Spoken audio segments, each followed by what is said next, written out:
చాలా హ్యాపీగా ఉందండి. సో ఎందుకంటే ఒకప్పుడు ఈ బిజినెస్లోకి రావడానికి ముందు శంషాబాద్ ఎయిర్పోర్ట్లో క్యాబ్ నడిపించి సొంతంగా తర్వాత ట్రావెల్స్ బిజినెస్ పెట్టి దాంట్లో 24 లక్షల అప్పులు అయిపోయి ఇంకా అప్పులు కట్టలేని పరిస్థితిలో సూసైడ్ చేసుకుందామన్న వ్యక్తిని, కానీ ఈ వెస్టీజ్ అవకాశం వచ్చినప్పుడు నేను కూడా ఫస్ట్ టైం నమ్మలేదు. కానీ ఆ ప్రోడక్ట్ వాడిన తర్వాత ఫ్రీ జాయినింగ్ కదా అని చెప్పి జాయిన్ అయ్యి ప్రోడక్ట్ వాడి బాగుండి మా అప్లయన్స్ మీటింగ్ రమ్మంటే ఆ మీటింగ్కి వెళ్ళి ఒక నిర్ణయం తీసుకున్నాను. ఆ నిర్ణయం తీసుకున్న తర్వాత ఇది నాకు సరైన అవకాశం, నేను ఇక్కడ చేయొచ్చు, నాకు 1 లక్ష రూపాయలు వస్తే చాలు ఈ బిజినెస్లో అని చెప్పేసి నిర్ణయం తీసుకొని కష్టపడ్డాను. చాలా మందికి చెప్పాను, చాలా మంది నమ్మలేదు.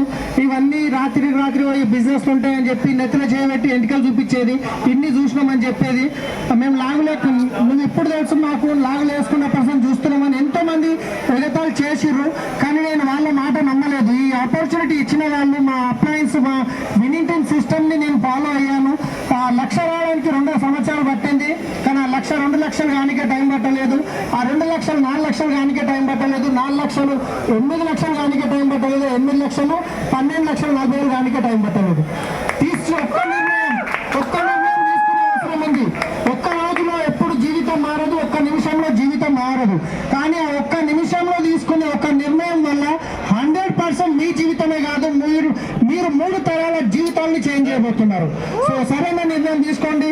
ఈ రోజు చూస్తున్నాం, ఒక ఆఫీస్పేటలో ఇల్లు ఉంటుంది, 70 గజాల ఇల్లు అప్పులలో బాధకి అమ్ముకొని రావడం జరిగింది.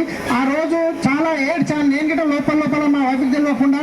కానీ ఈ రోజు ఇంచుమించు 3 నెలల్లో గృహప్రవేశం చేయబోతున్నాం. దాని వీడియోస్ అన్నీ అంటే ఇంటీరియర్ వర్క్ స్టార్ట్ అవుతుంది. అది అయిపోగానే నేను వీడియో చేసి ప్రొఫెషనల్గా వేసి అనౌన్స్ చేస్తాను. సో ఈ రోజు చూస్తున్నారు 70 లక్షల పైన కార్ తీసుకోవడం జరిగింది. సో ఒక ట్యాక్సీ డ్రైవర్గా పనిచేసి ఎంతో మందితోని తిట్లు తిన్నాను, దెబ్బలు కూడా తిన్నాను. ఎందుకంటే డ్రైవింగ్ ఎట్లుంటుందంటే ఆకుపై ముళ్ళు మీద పడ్డా, ముళ్ళుపై ఆకు మీద పడ్డా, రంధ్రం ఎవరికి ఆకుకే. నేను సరిగా పోయి ఎదుటొచ్చి వ్యక్తిని ఎవరన్నా కింద పడిపోయినా పక్కకు పోయేటోడు వచ్చి నన్నే కొడుతుండే అనమాట. అలాంటి వ్యక్తి ఈరోజు 70 లక్షల కారు తీసుకున్నాను. ఇది నేను తీసుకున్నాను గర్వంగా చెప్పట్లేదు.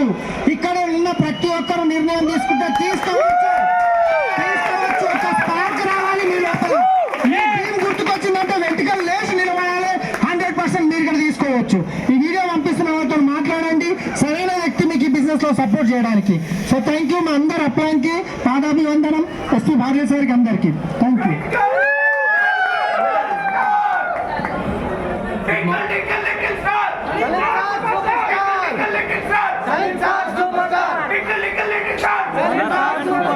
కొంచెం